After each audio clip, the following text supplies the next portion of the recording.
কারো কাছে, পৃথিবীর কোন সৃষ্টির কাছে যাররা পরিমাণ কিচ্ছু পাওয়ার আশা করবেন না।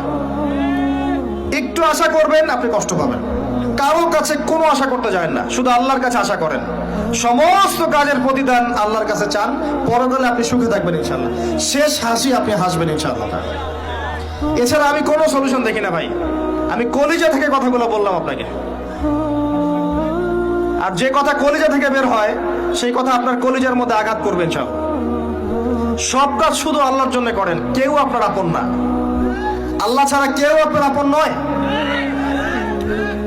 আপনি ভুল করবেন যদি আপনি অন্য কাউকে আপন মনে করেন। আপনার পলিটিক্যাল লিডার, আপনার প্রশাসনের স্যার, আপনার পরিবারের স্ত্রী, আপনার সন্তান, হাবি হাবি যা যা আছে, যদি মনে করেন আমার আপনজন, আপনি ভুল করবেন। সবাই সবার স্বার্থ চেনে, সবাই সবার স্বার্থ চেনে।